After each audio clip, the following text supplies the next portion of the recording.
Assalamualaikum warahmatullahi wabarakatuh.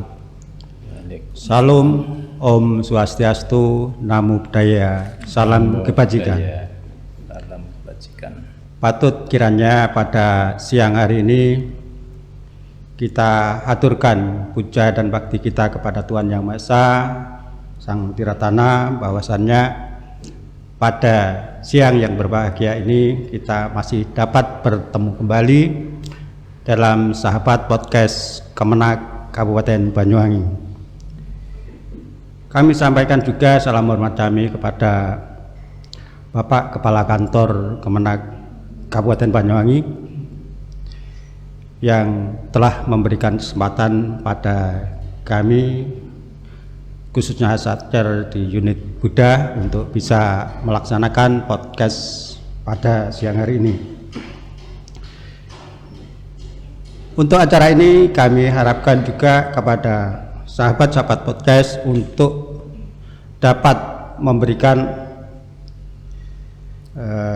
subscribe atau komen, like ya, sebagai bagian dari keikutsertaan kita di dalam podcast kali ini. Bapak Ibu saudara yang berbahagia, tentunya pada saat ini kami umat Buddha di seluruh dunia telah memasuki suatu masa ya, setelah melaksanakan 3 bulan penuh masa wasa ya. Nah, tentunya pada saat ini kita sudah memasuki bulan Katina ya. Jadi pada podcast kali ini Bapak Ibu saudara kami semua ya, kami akan membahas tentang salah satu hari besar ya, hari besar dalam keagamaan Buddha.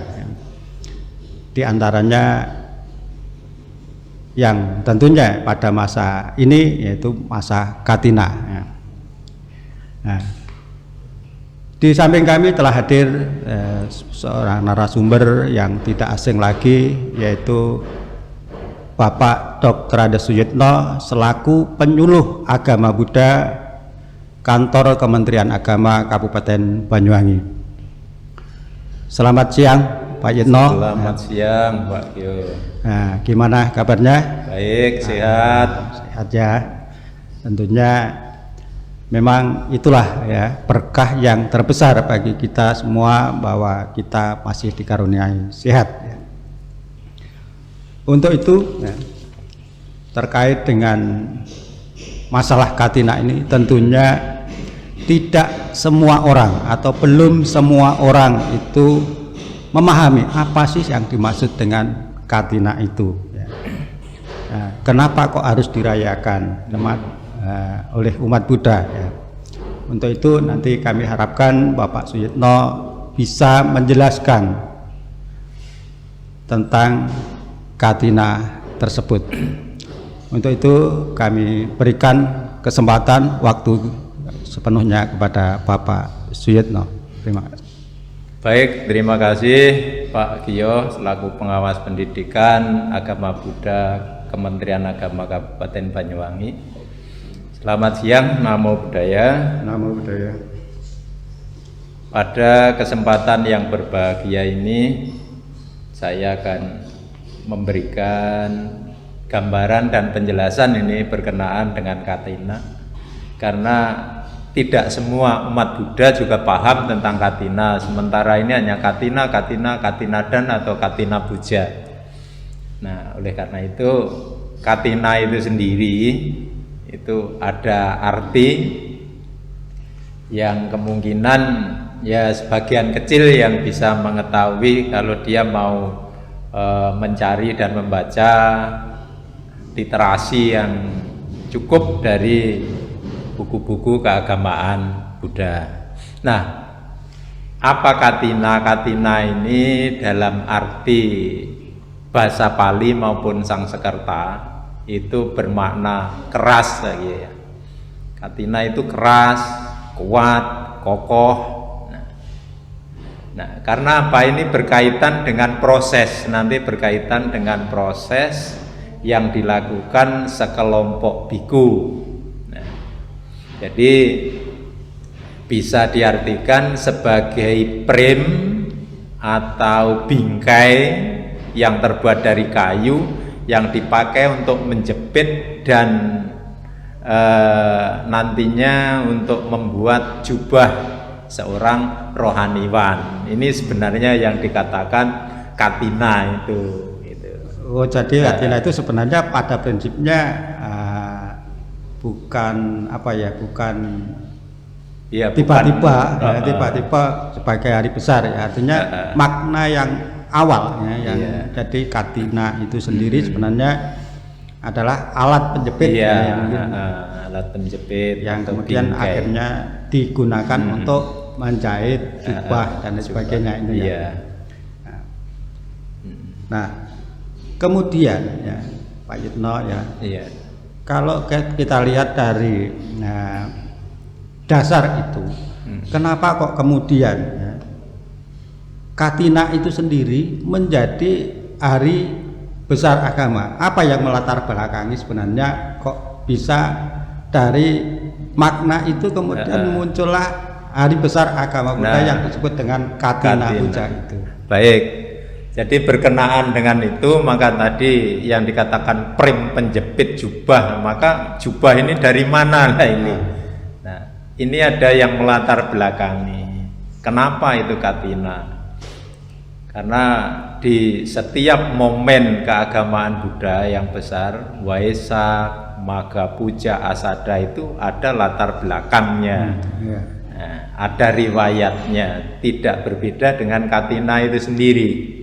Nah, pada masa kehidupan Sang Buddha, ini kan tidak semua biku itu berkumpul di satu tempat dan dekat dengan beliau, maka terpencar jauh di daerah-daerah, bahkan ada kelompok-kelompok biku yang Arya Sangha ini orang-orang yang melakukan melatih diri di hutan, Pak Iyo. Jadi biku hutan gitu ya. Nah, ini kan jarang sekali ketemu. Kebetulan ini ada berita yang tersebar di masyarakat. Ini Sang Buddha pergi dan berdiam di satu tempat, yaitu yang dikatakan di hutan bambu ya. Itu yang disiapkan oleh saudagar kaya Anathapindika di situ di Sawati. Nah, karena berita itu tersebar luas dan kebetulan ada sekelompok biku yang tidak jauh dari situ. Walaupun kalau dihitung mungkin ratusan kilometer, tetapi dianggap tidak jauh. Dengan kondisi itu beliau ada 30 orang biku hutan ini ingin menemui Sang Buddha waktu itu. Nah, ini semua biku ini tingkatannya sudah arahat, tanpa bikin surat, ngirim surat, maka ketemulah 30 orang ini. Kebetulan ketemunya di daerah Sakata ini ya Pak. Sakata itu pinggir hutan. Kemudian 30 orang ketemu, dan kebetulan pada masa itu pertemuan itu sudah masuk di musim penghujan. Nah, ini nggak mungkin mau melanjutkan perjalanan karena di jalan-jalan udah penuh air, hujan pun juga deras, dan jaraknya ini masih jauh, kurang lebih jauh, ya. Dari Sakata ke Sawati itu ada 90 mil katanya, nggak tahu ini kalau mil itu berapa ratus kilo. Nah, maka 30 orang biku ini sepakat untuk berdiam di daerah situ, mencari tempat selama 3 bulan, karena musim hujan pada masa itu di kehidupan Sang Buddha itu 3 bulan yang dikatakan akhirnya masa wasa ini ya. Seorang biku berdiam di satu tempat, melayani umat, membimbing umat, dan juga melatih dirinya supaya spiritualnya semakin matang, Ini sampai pada masa berikutnya. Jadi setelah musim hujan habis, maka tetapi ini tidak total habis terang selamanya, enggak ya. Ini masih dalam proses-proses hujan masih ada. Nah, 30 biku ini pergi untuk menghadap Sang Buddha, ya tujuannya bersujud dan memberikan persembahan kepada beliau karena sudah lama sekali tidak ketemu gitu kan. Apalagi ini beliau yang membimbing dan lain sebagainya. Nah, oleh karena itu setelah ketemu ini beliau karena tidak punya bekal Pak Kiyo. Pada waktu itu hanya jubah satu-satunya.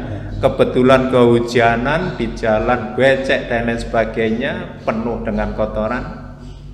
Dia tidak bersih-bersih karena mau bersih-bersih mau ganti yang mana ini karena belum punya. Makanya langsung menghadap Sang Buddha. Nah, jadi pada prinsipnya gini Pak Yedya, artinya 3 bulan itu yang disebut masa wasa itu sendiri. Wasa itu sendiri sebenarnya artinya apa? Apa hujan itu tadi? Wasa itu berdiam diri, berdiam diri dengan tidak pergi kemana-mana, hanya pelayanan di tempat itu. Jadi prosesnya perenungan, lebih intensif ke perenungan. Jadi layanan yang ada beliau tidak, kalau sebelumnya karena kondisinya tidak hujan maka bisa kemana-mana ini. Maka karena kondisi hujan tidak memungkinkan, apalagi jubahnya hanya satu. Ini kalau nanti basah kuyup kotor nggak mungkin juga ini. Nah ini oleh karena itu masa wasa itu adalah kondisi rohaniwan, orang biku berdiam diri untuk melatih meningkatkan spiritualnya kembali di suatu tempat. Kebetulan masanya masa hujan ini lagi ya. Jadi dalam masa wasa ini kalau kita renungkan kembali, kalau kita lihat kembali ke cara mendalam ya Pak Yedya, artinya di dalam proses masa wasa ini yang kemudian berlaku sampai sekarang juga dilakukan oleh para biku itu ya, ketika pada masa wasa itu intinya bahwa mereka itu adalah berfungsi untuk meningkatkan spiritualitas pribadi beliau ya, artinya para biku itu sendiri ya, untuk meningkatkan kualitas spiritualnya ya. Jadi masa wasa yang selama 3 bulan itu ya, kemudian mereka harus berdiam diri di suatu tempat. Iya. Boleh pergi-pergi Pak Kiyo, tapi ada batasan waktu.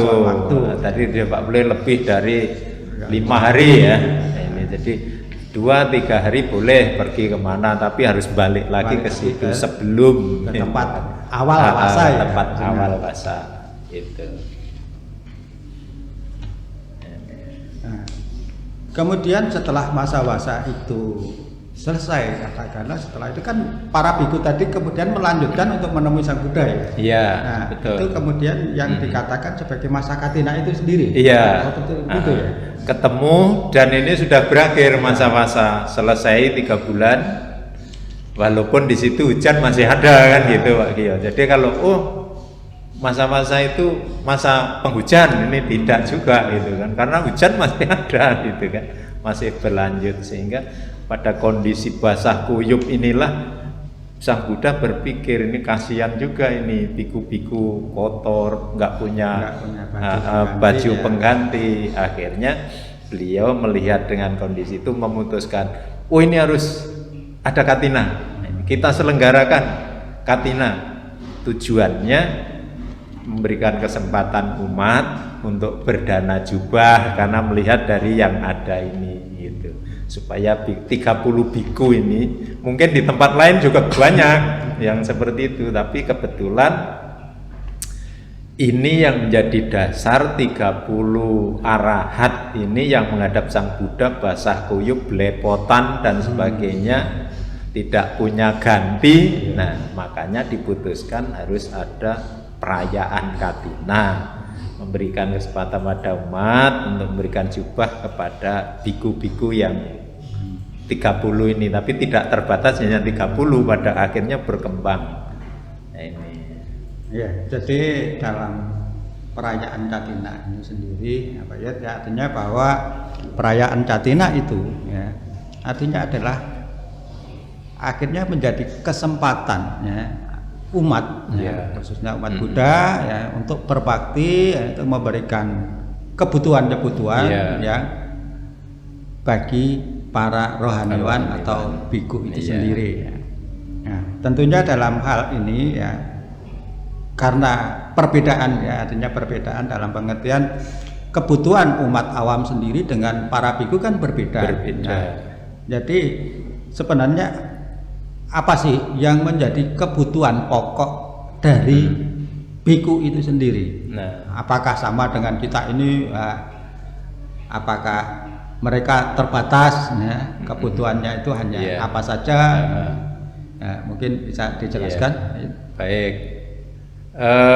Pada prinsipnya karena masih membutuhkan untuk keberlangsungan hidup, maka prinsip dasarnya itu sama, kebutuhannya satu, makan. Ini jadi kebutuhan pokok, ya. Ada 4 kebutuhan pokok juga seorang biku.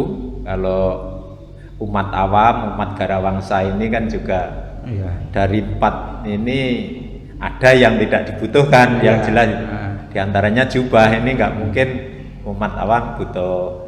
Jadi rohaniwan Buddha ini supaya masyarakat umum juga bisa mengerti bahwa ada beberapa kebutuhan, diantaranya kebutuhan makan sama seperti kita, tetapi seorang biku ini terbatas makannya, jadi tidak berlebihan. Nah, jadi kemudian yang kedua adalah siwara atau jubah. Ini di samping juga manusia, ini seorang biku juga manusia bisa sakit, ya, mengalami proses perubahan anicca itu sendiri, maka perlu obat-obatan. Dia ada makanan, ada obat-obatan, kemudian ada jubah. Nah, kalau kemana-mana tidak ada naungan, ini pas musim penghujan, ini beliau wasa juga tidak akan tenang kalau tidak punya tempat tinggal. Oleh karena itu ada sasana, itu bisa juga bagian dari kebutuhan yang bisa diberikan oleh umat kepada seorang biku, tempat tinggal lagi, ini kebutuhannya. Artinya kalau tempat tinggal itu, ya, artinya tempat tinggal itu kan kalau bagi seorang biku kan, ya, yang disebut kuti itu, ya. Iya, betul. Artinya itu kan yang harus membangun kan bukan bikunya, ya, artinya kan umatnya, kemudian diserahkan bangunannya untuk biku, ya. Kemudian Mbak Yud, ya, artinya terkait dengan kebutuhan pokok yang tentunya ada keterbatasan atau terbatasnya itu tadi, ya.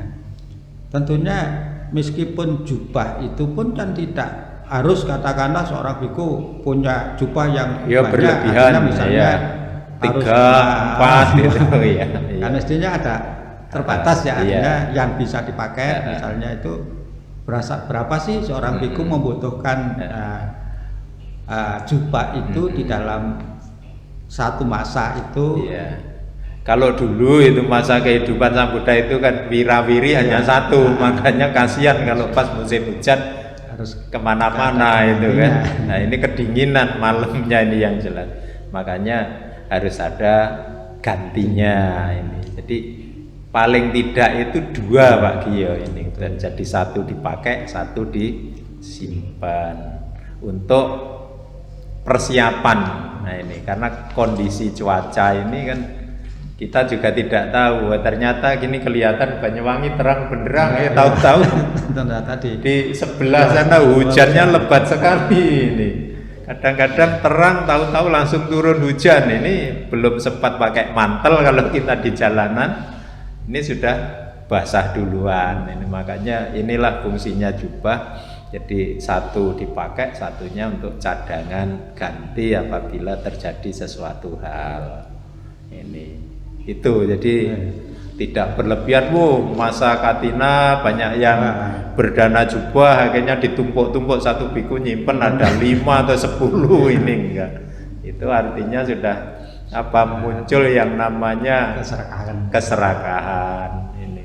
Jadi harus memang terbatas ya, meskipun pada satu masa katina misalnya di satu wihara itu mengadakan katina, misalnya ada biku 5 ya, misalnya begitu.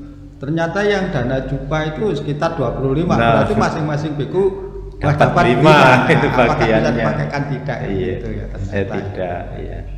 Jadi untuk yang lain. Kemudian juga gini Pak Yud, ya, artinya terkait dengan permasalahan katina itu. Nah, yang tadi di depan sudah disebutkan masa wasa, artinya apakah ada ya persyaratan ya, untuk bisa melakukan perayaan secara aturan ya, itu yang bisa melaksanakan katina ya, atau merayakan katina atau melakukan katina puja itu apakah ada persyaratan khusus ya, misalnya yang harus berwasa di situ berapa orang atau berdiam di satu tempat itu berapa orang dan sebagainya, itu apakah ada? Ya, ada Pak Gio. Ini berkenaan dengan supaya diketahui juga bagi pengurus-pengurus lembaga ya, yang memaksakan ini harus ada perayaan katina, tapi berbeda makna nanti itunya. Perayaan katina puja atau katina dana atau katina jiwara ini ya, persembahan jubah itu hanya bisa dilakukan di suatu tempat, wihara, arama dan lain sebagainya yang dipakai wasa minimal. Nah ini ada batasan minimal 5 orang biku. Ini jadi 5 orang biku berwasa di tempat tersebut, di wihara itu. Ini yang bisa melaksanakan puja katina. Dan hanya sekali ini, nggak bisa berulang-ulang ini karena masanya sebulan ini nanti tiap minggu karena umatnya banyak yang mau berdana terus. Nah, diadakan itu nggak bisa. Jadi satu tempat hanya punya kesempatan 1 kali menyelenggarakan katina puja. Nah, makanya berbeda kalau misalnya di Banyuwangi itu ada 25 wihara Pak Gio. Sedangkan biku juga terbatas. Makanya ini di Banyuwangi di mana yang dipakai tempat wasa? Nah, ini apakah di Jajak, di Tegalimo, di Pesanggaran misalnya, atau di Banyuwangi? Kalau di sini sudah melakukan sekali ya sudah. Nah, ini. Di tempat lain mau menyelenggarakan, ini bukan katina puja lagi namanya, gitu ya. Perayaannya. Nah, jadi ini perayaannya bukan katina puja atau katina dana, berbeda. Jadi sanghadana namanya. Karena ini sudah di tempat lain tidak dipakai untuk wasa oleh 5 orang biku tadi. Misalnya hanya dipakai pada saat biku berwasa itu keliling membina di tempat itu walaupun nginep 1 atau 2 malam. Ini nggak bisa dia menyelenggarakan katina dana.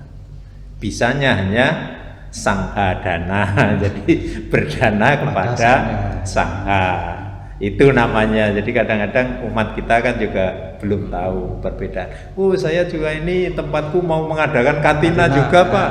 Bantinya berapa? Ada 9. Tapi kan tidak berwasa di situ. Tidak berwasa di situ. Artinya di sini bukan katina dana, namanya sanghadana. Itu perbedaannya di situ.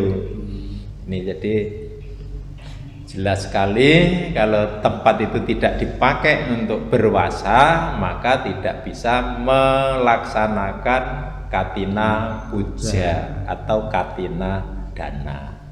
Bisanya sangha dana. Jadi masyarakat atau umat Buddha memberikan dana kepada sangha ini. Tidak. Nah, dari proses itu ya Pak, tadinya ada perbedaan ya. Kadang-kadang orang memaknai kan dianggap sama. Ya. Nah, dari proses itu artinya bahwa kalau katina puja ya, artinya dia itu harus dilaksanakan di tempat mereka berpuasa. Betul. Sedangkan sanggadana itu bisa di mana-mana, yang katakanlah di tempat ibadah mana saja yang bisa melakukan sanggadana. Iya. Nah, tentunya dari proses itu ya, artinya tentunya kan apa yang katakanlah didanakan dan sebagainya itu karena sanggadana, artinya dana itu kan harus masuk ke sangga. Betul. Ya. Kalau katina puja itu tadi mungkin kan bisa kepada biku yang memang berwasa di situ. Iya. Nah, memang ya selama ini mungkin meskipun umat Buddha sendiri ya, kalau saya melihat ternyata dari makna katina puja dan sanggadana itu sendiri seakan-akan mungkin dianggap sama saja. Walaupun secara aturan ternyata itu berbeda. Jadi, sehingga mungkin yang sanggadana itu bisa dilakukan ya di tempat-tempat lain yang bukan wasa, dan itu juga kadang-kadang kan juga tidak harus sekian biku, ternyata hanya bisa beberapa biku saja, 1-2 juga bisa ini. Mewakili sangga. Karena kan nanti larinya kan ke sangha juga, jadi bukan personal ya, biku pribadi itu. Sehingga kadang-kadang kan ya kita ini berdana itu kadang kepada Bante atau kepada sangha, ini kan kepada Bante namanya siapa, itu berarti kan langsung diterima oleh yang bersangkutan. Tapi kalau kepada sangha itu nanti akan lari ke organisasi yang besar. Nanti kembali juga tujuannya untuk diberikan atau disalurkan ke lembaga-lembaga yang membutuhkan, itu tentunya begitu.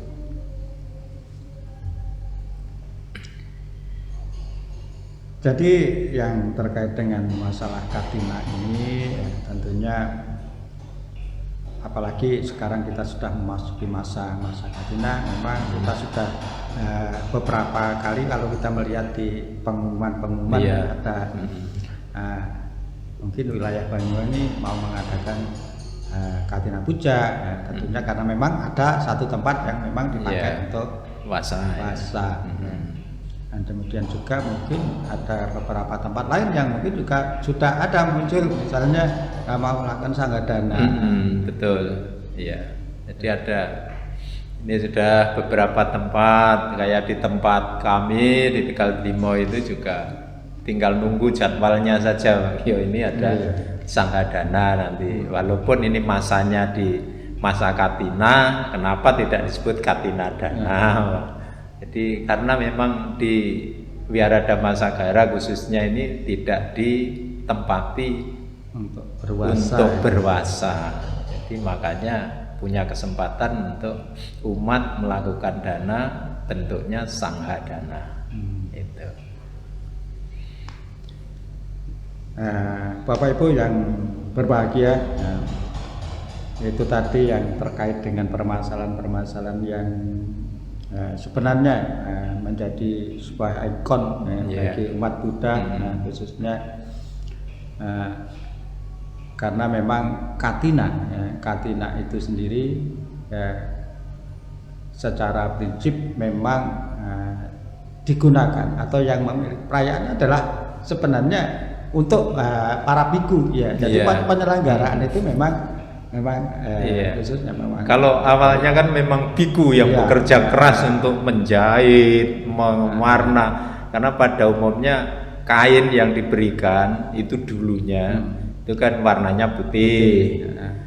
Kemudian berkembang, kalau awal itu kain-kain utuh bisa linen, bisa apa, itu kan kualitasnya bagus. Kemudian lama-lama udah ada kebijakan dari Sang Buddha bahwa untuk bahan jubah itu tidak harus kain yang baru, ini kain-kain bekas. Oleh karena itu perlu tadi bagi penjepit untuk menjahitnya ini, gitu kan. Jadi bekas-bekas dari pembungkus mayat ya, itu yang dipakai. Jadi makanya perlu kerja keras. Makanya kalau bikunya sedikit dan tidak mungkin katanya itu kan aturannya harus satu hari jadi. Satu malam Itu lah, ya katanya. sehari semalam, mulai malam udah bekerja itu Pak Gio, jahit, mencelup warna. Ini kalau dibiarin aja juga nggak kering-kering Iya. ini kan, perlu usaha, apakah pakai kipas angin atau apa supaya ini bisa kering, kemudian membentuk petak-petak gitu Iya. kan.